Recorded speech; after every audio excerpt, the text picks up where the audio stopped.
कक्षा 6 शरीर में गति। शरीर में अलग अलग भागों में अलग अलग प्रकार की गतियां होती रहती हैं। अब ये अस्थियों और संधियों में भी ये इस प्रकार से गतियां होती हैं। इनको हम देखेंगे प्रश्नोत्तर के माध्यम से।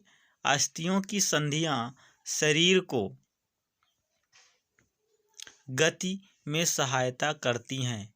जो अस्थियों की जो संधियां होती हैं, जहाँ पर अस्थियां जुड़ी होती हैं एक दूसरे से, तो क्या करती है, शरीर को गति करने में सहायता करती हैं।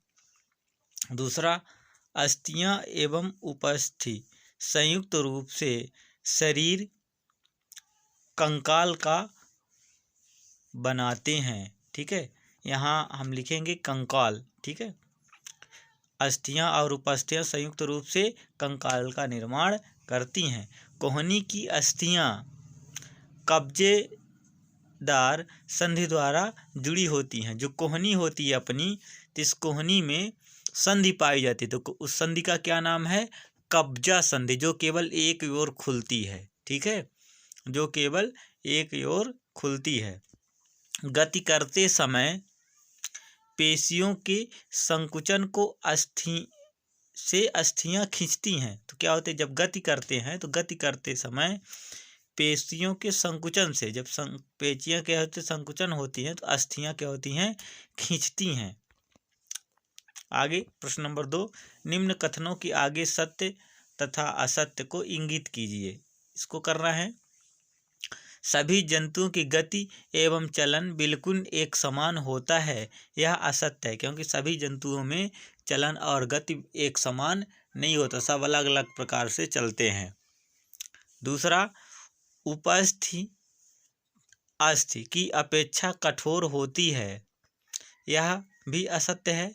उपस्थि अस्थि की अपेक्षा कठोर नहीं होती, बल्कि अस्थि उपस्थि की अपेक्षा कठोर होती है, तो यह कथन भी क्या है, असत्य है। अंगुलियों की अस्थियों में संधि नहीं होती, यह कथन भी असत्य है। जो अंगुलियां होती हैं अपनी, तो इन अंगुलियों के बीच में भी संधि होती, तभी ना हम अंगुलियों को मोड़ सकते हैं। तो क्या कहा गया है कि संधि नहीं होती, यह कथन भी असत्य है। अग्रभुजा में 2 अस्थियां होती हैं, तो अग्रभुजा में 2 अस्थियां होती हैं, यह कथन सत्य है। एक कोहनी के ऊपर, एक कोहनी के नीचे। ठीक है, 2 अस्थियां होती हैं। तिलचट्टों में बाह्य कंकाल पाया जाता है, यह कथन सत्य है। ठीक है, तिलचट्टों में भी बाह्य कंकाल पाया जाता है। प्रश्न नंबर 3, निम्नलिखित प्रश्नों के उत्तर दीजिए। कद्दुक खलिका संधि क्या है?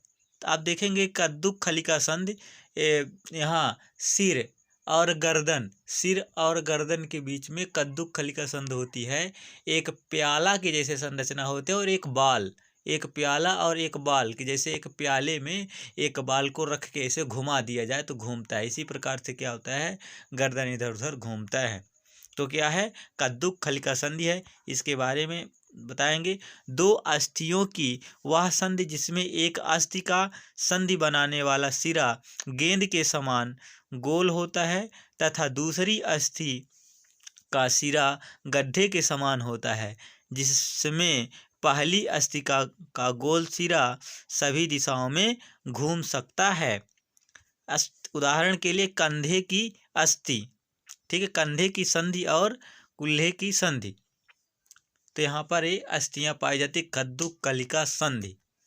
ठीक है, फिर कपाल की कौन सी अस्थि गति करती हैं? देखेंगे, कपाल के चेहरे के निचले जबड़े की अस्थियां क्या करती हैं, गति करती हैं।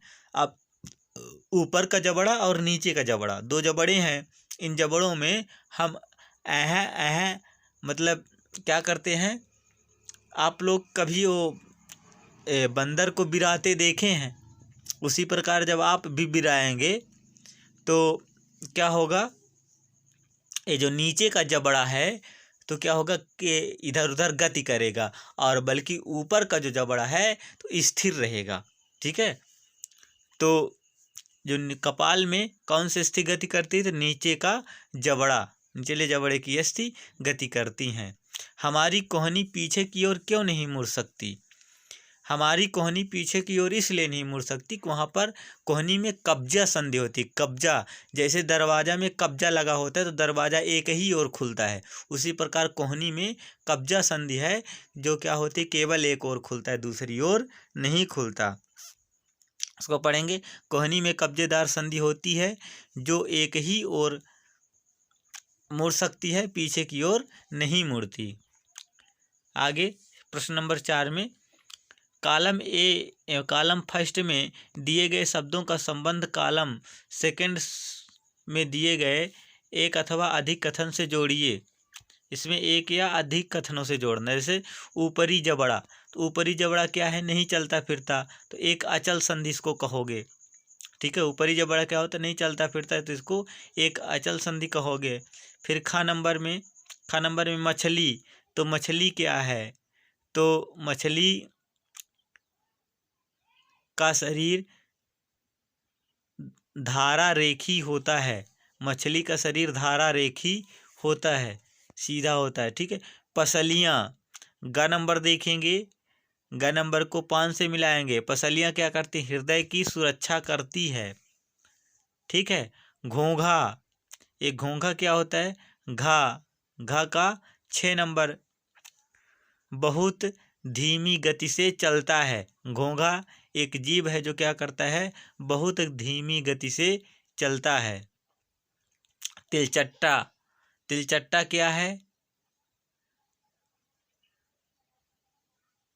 हाँ, तिलचट्टा शरीर पर पंख होते हैं। तिलचट्टा के शरीर पर पंख होते हैं। बाह कंकाल होता है, हवा में उड़ सकता है। अंगा के लिए 1 2 3 तीनों कथन सही हैं। शरीर पर पंख होते हैं तिलचट्टा के, बाह कंकाल होता है, हवा में उड़ सकता है। ठीक है। इस प्रकार से इस वीडियो को पूरा देखेंगे और अपनी कॉपी भी इस वीडियो को देखकर अभ्यास को कंप्लीट करेंगे। धन्यवाद।